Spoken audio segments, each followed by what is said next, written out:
This is the Savvy Investor radio show and podcast. For help with your retirement, schedule a 15-minute phone conversation with the team at ProStatus Financial Advisors today. Just call 866-597-1040 and at thesavvyinvestorradio.com. Welcome back to the Savvy Investor Radio Show and Podcast with the team at ProStatus Financial. Ryan Herbert, Katherine Groce here with us today as we go through some of the issues as we go through retirement and some of the questions that you might have about it. Kind of an interesting strategy that's going on out there right now. There is so much out there about wait to take your Social Security. The longer you wait, the bigger your check. Yeah, we've all heard that. But at what cost? Let's say, for instance, you retire at 65 in order to get to Medicare. That makes sense. Do you wait another 2 years before you get Social Security? Should you push that off and then dip into your 401k or other assets to get you there? Ryan, when you do the math on that, is it worth it? I imagine it's different for everybody, but I was just wondering if that all works out correctly. Taking money out of performance and using it for a period of time to get to another asset.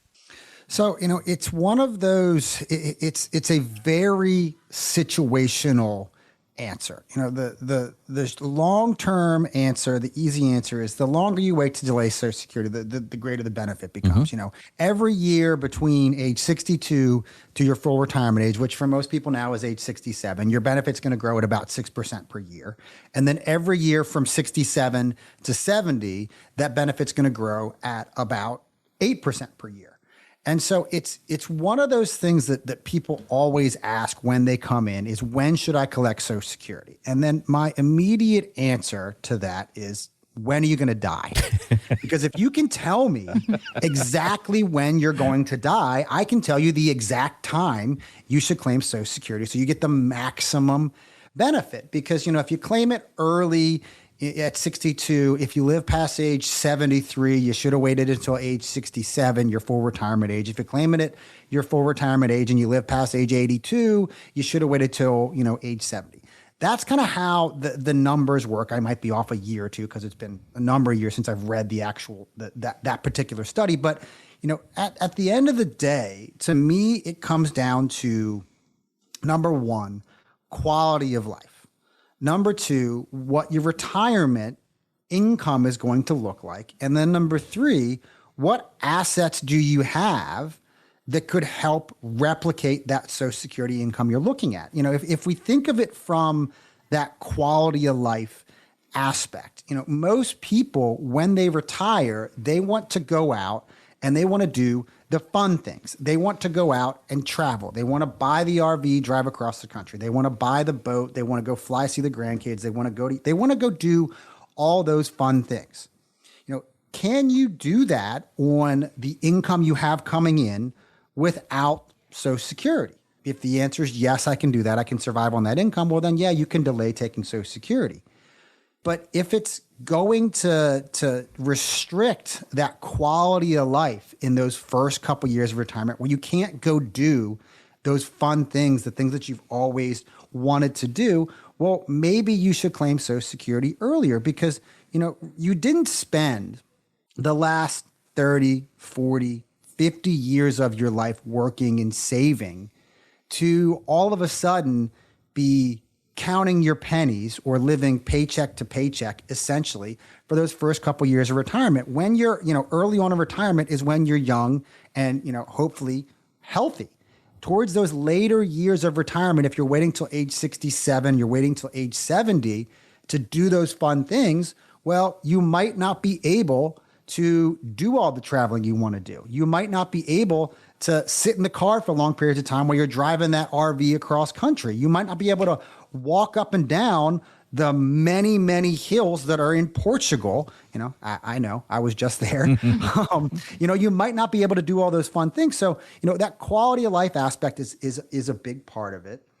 Number two, what does your portfolio look like? Do you have enough assets to replicate that income stream? If you're foregoing claiming Social Security earlier and it was going to give you $22,000, $24,000 a year, if there's two of you, almost 50 grand a year at 48,000, do you have enough money to support yourself from age 62 to 67 for that time period? Do you have enough money? And the flip side to that is, do you want to be constantly thinking about, do I have enough money this month? Do you want to constantly be thinking about what happens if the stock market drops 10%? What happens if the stock market drops 20%?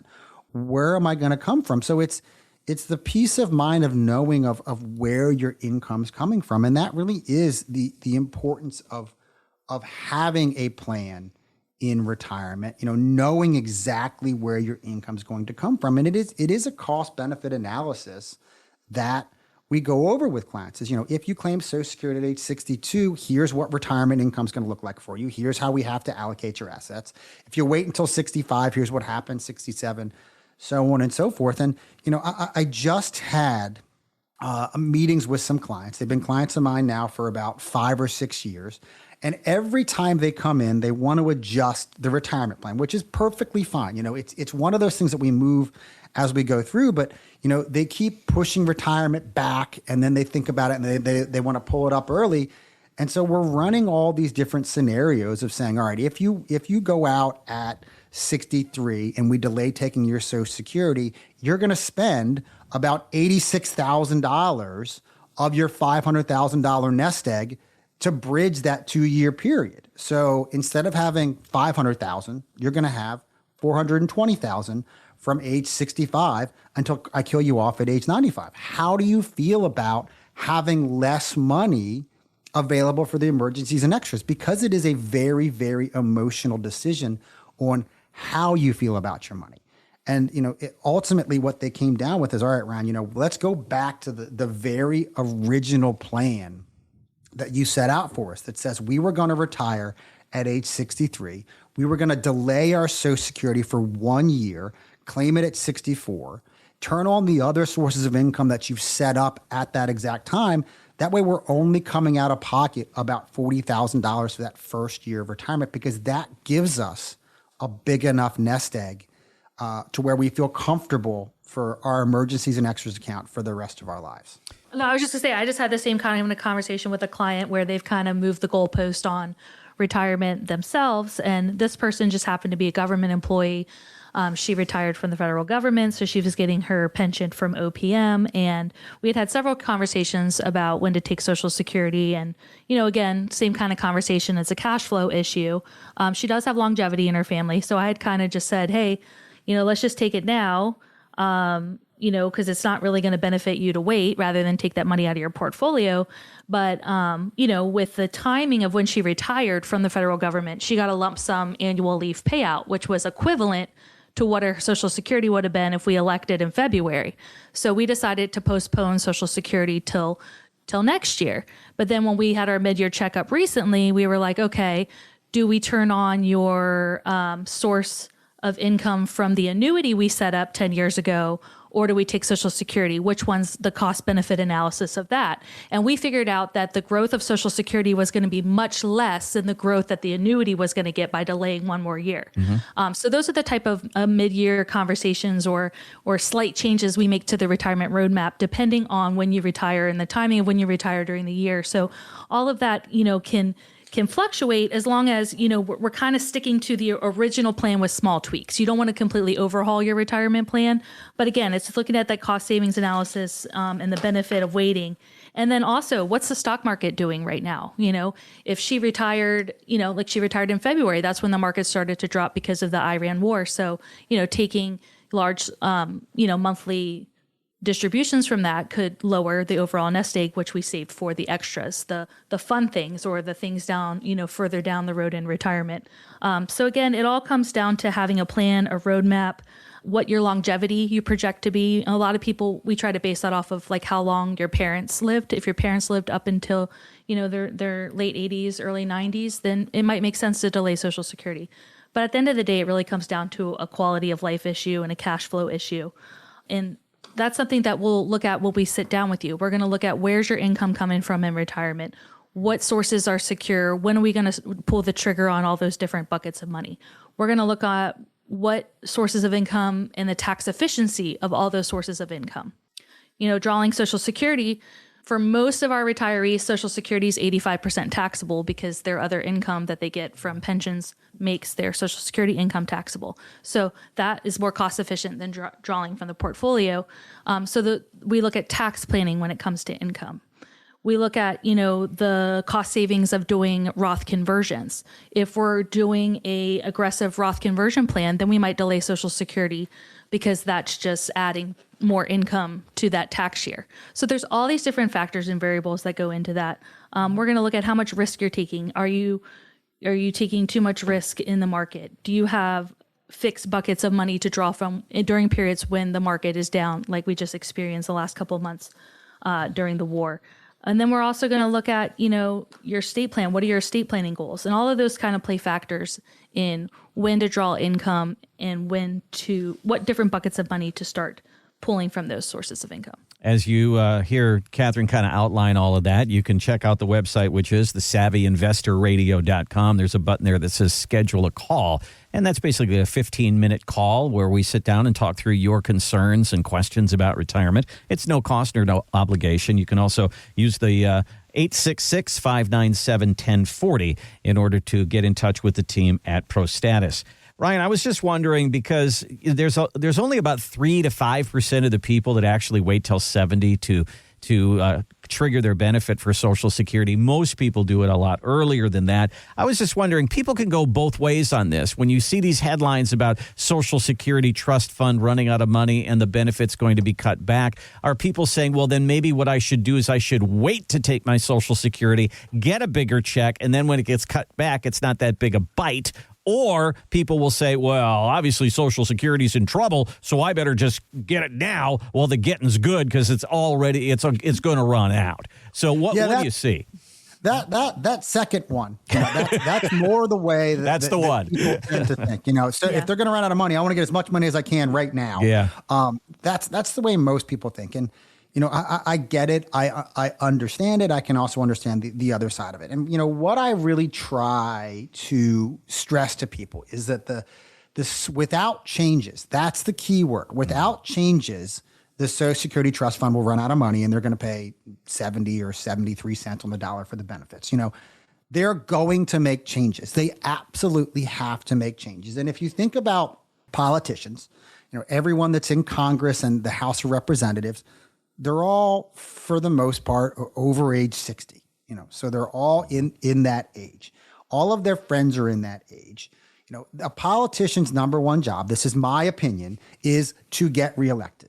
The large majority of the voting population is the baby boom generation. So any politician that is going to vote to change Social Security and affect the retirement of someone who's already on Social Security is committing political suicide. Mm-hmm. You will not vote your representative back in if they change your Social Security benefits. I think what is going to happen, what should happen, is they change how Social Security works for everyone under age 60 or under age 55.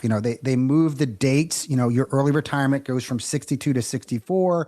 Full retirement goes from 67 to 69 or 70, maximum goes out to 73. They make those types of changes. And they're going to make those changes on the younger generation because, number one, the younger generation does not vote in the same mass that the older generation, the baby boom generation, does.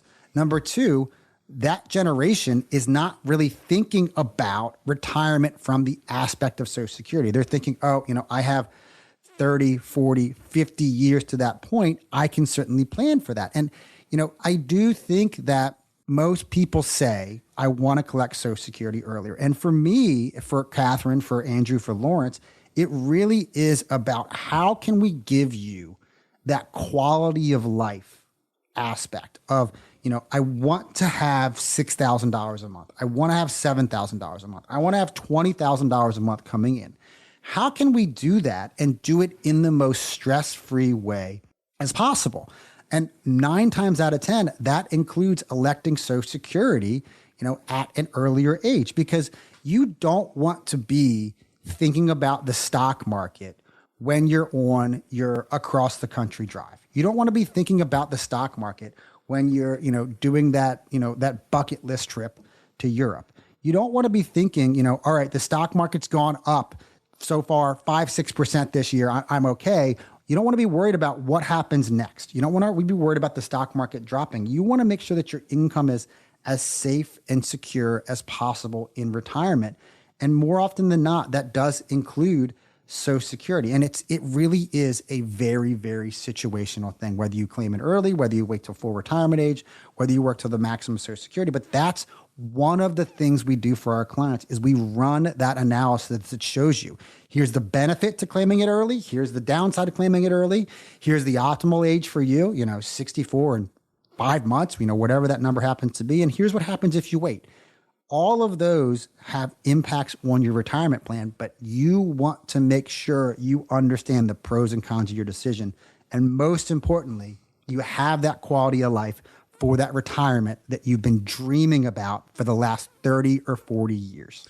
Doing the math on your retirement, and not just the math on your investments, but also doing the math on things like Social Security and taxes and all the estate planning issues that go along with it. To contact the team at ProStatus Financial, give the team a call. It's 866-597-1040. It's a no-cost, no-obligation look at your retirement. Basically, it triggers a 15-minute phone call. We'll get a date on a calendar and start talking through your questions and see where it goes. If we can see that there's a real good relationship here and the team at ProStatus can help, let's sit down at the table and start in on the math of your retirement. 866-597-1040.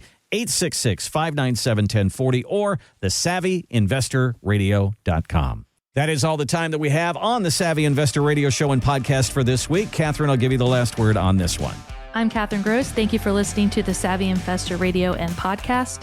And this is Ryan Herbert. We'll see you, the Savvy Investor, next week.